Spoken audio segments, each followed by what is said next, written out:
పెహల్గాం ఉగ్రవాద దాడుల తర్వాత భూలోక స్వర్గాన్ని తలపించే కాశ్మీర్లో ఇప్పుడు ప్రజలు బిక్కుబిక్కుమంటూ కాలం గడుపుతున్నారు. మొన్న పర్యాటకులను టార్గెట్ చేసిన పాకిస్తాన్ ప్రేరేపిత ఉగ్రవాదులు ఇప్పుడు అక్కడి సామాజికవేత్తలను లక్ష్యంగా చేసుకుని దాడులు చేస్తున్నారు. ఉగ్రవాదానికి వ్యతిరేకంగా పోరాటం చేస్తున్న ఓ సామాజికవేత్తపై ఉగ్రవాదులు కాల్పులు జరపడంతో ఆయన చావు బతుకుల మధ్య కొట్టుమిట్టాడుతున్నారు. భద్రతా బలగాలు లోయను మొత్తం జల్లెడపడుతున్నా ఎటు నుంచి ఎవరు వచ్చి తుపాకులు గురిపెడతారో తెలియని పరిస్థితి నెలకొంది. ఎక్కడి నుంచి తూటా గుండెలకు దూసుకువెళ్తుందో చెప్పలేని పరిస్థితి. కశ్మీర్ను రావణ కష్టంలో మండిస్తున్న ఈ ఉగ్రవాదం రాత్రికి రాత్రి పురుడు పోసుకుంది కాదు, కొన్ని దశాబ్దాల కాలం నుంచే కొనసాగుతుంది. ఇది ఎక్కువగా పాక్ ఆక్రమిత భారత్ పీఓకేలో కనిపిస్తుంది. అక్కడి నుంచే ఉగ్రవాదులు భారత్ భూభాగంలోకి అడుగుపెట్టి రక్తపాతాన్ని సృష్టిస్తున్నారు. కేంద్రంలో ఎన్డీఏ సర్కార్ వచ్చిన తర్వాత ఉగ్రవాదులు ఒకంత తగ్గాయని చెప్పాలి. అసలు ఈ ఉగ్రవాదం ఎప్పుడు ప్రారంభమైంది, ప్రత్యేకించి జమ్మూ కాశ్మీర్లోనే ఎందుకు పెట్టేకపోతుంది తెలుసుకునే ప్రయత్నం చేద్దాం. ఉగ్రవాద ఘటనల గురించి తెలుసుకోవాలంటే మనం ముందుగా 1947 నుంచి ప్రారంభించాలి. భారతదేశానికి బ్రిటిష్ వారు స్వాతంత్ర్యం ప్రకటించాక ఇంకా 3 రాజరికపు ప్రాంతాలు భారత్లో విలీనం కాలేదు. ఆ ప్రాంతాలకు మరో పాలన వ్యవస్థ ఉండేది. ఒకటి జమ్మూ కాశ్మీర్, రెండవది గుజరాత్లోని జునాగఢ్, మూడవది హైదరాబాద్ రాష్ట్రం. దేశ విభజన తర్వాత తాము ఏ దేశంలో విలీనం అయ్యేది లేదని, తాము స్వతంత్రం దేశాలుగానే మిగిలిపోతామని ప్రకటించాయి. ఇందుకు అప్పటి హోంశాఖ మంత్రి సర్దార్ పటేల్ మాత్రం ఒప్పుకోలేదు. ఏది ఏమైనప్పటికీ భారత్లో విలీనం చేయాల్సిందే అని కరాఖండిగా చెప్పేశారు. నాడు జమ్మూ కాశ్మీర్కు మహారాజుగా ఉన్న రాజా హరిసింగ్ పాకిస్తాన్ నుంచి ఒక సంక్లిష్టమైన పరిస్థితిని ఎదుర్కొన్నారు. 1947 అక్టోబర్ 22వ తేదీన పాకిస్తాన్ మద్దతిచ్చిన అక్కడి గిరిజన దళాలు కశ్మీర్పై విరుచుకుపడ్డాయి. ఆ సమయంలో మహారాజా హరిసింగ్కు ఏం చేయాలో పాలుపోలేదు. అతని వద్ద సైనిక బలం లేదు.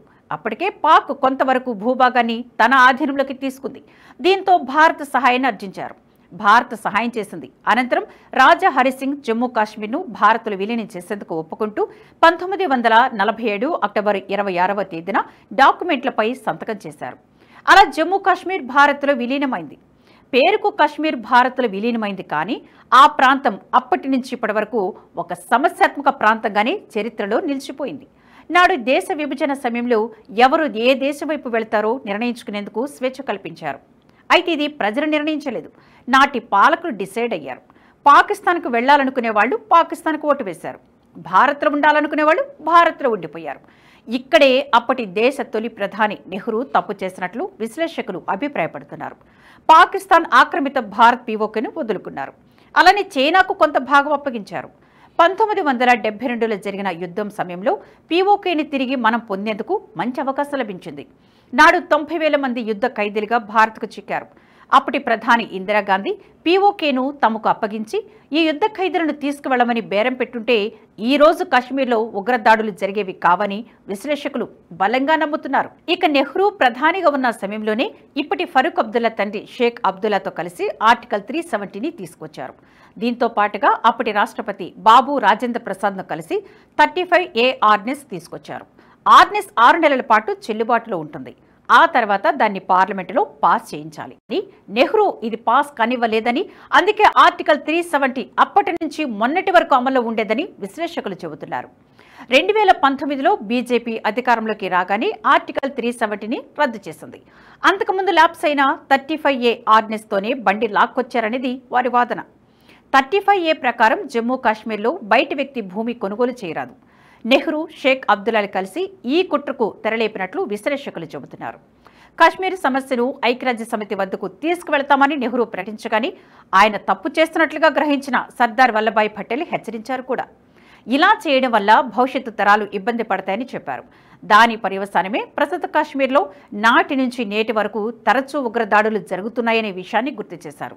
మోదీ నాయకత్వంలోని ఎన్డీఏ కూటమి 2019లో రెండవసారి అధికారంలోకి వచ్చాక ఆర్టికల్ 370ని రద్దు చేయడంతో కశ్మీర్లో ఇన్వెస్ట్మెంట్స్ పెరిగాయి.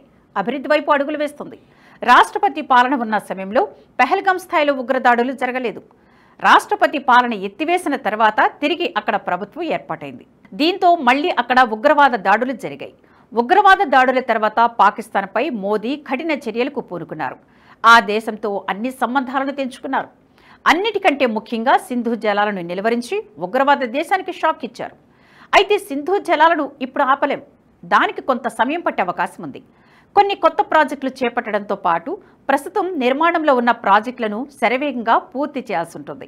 కొన్ని అంతర్జాతీయ ఒత్తిడులను కూడా ఎదుర్కోవాల్సి ఉంటుంది. ఈ పరిస్థితికి కూడా నెహ్రూనే కారణం.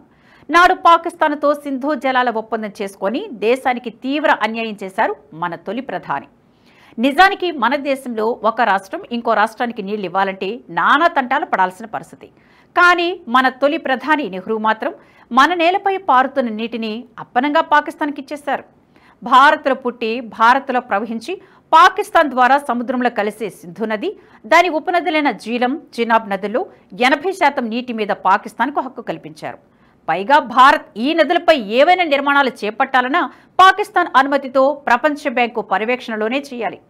అసలు ఇలాంటి ఒప్పందం ప్రపంచంలో ఏ దేశం ఎవరితోనూ చేసి ఉండరు. నెహ్రూ మాత్రం భారత ప్రయోజనాలను తుంగలో తొక్కి పాకిస్తాన్కు ఈ ప్రయోజనాలు కల్పించారు.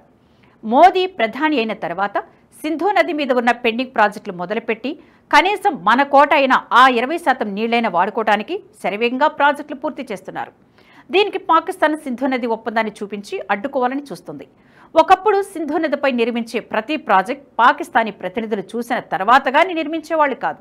ఇప్పుడు మోదీ వచ్చాక ఆ పద్ధతి మార్చారు. మీకు ఇబ్బందిగా ఉంటే దిక్కున చోట చెప్పుకోండి అని మొహం మీదే చెప్పేశారు. ఇప్పుడు పెహల్గాం దాడుల తర్వాత సింధు జలాల నుంచి చుక్క నీరు కూడా వదిలేది లేదని తెగేసి చెప్పారు. ఈ వీడియో మీకు నచ్చినట్టయితే లైక్ చేయండి, 10 మందికి షేర్ చేయండి. అలాగే కామెంట్ల రూపంలో మీ అభిప్రాయాలను మాతో పంచుకోండి. Nationalist hub group of channels ను సబ్స్క్రైబ్ చేసుకుని తెలుగునాట జాతీయవాద జర్నలిజాన్ని ప్రోత్సహించండి. ఈ వీడియో కింద ఉన్న బెల్ ఐకాన్ పై క్లిక్ చేయడం మర్చిపోవద్దు.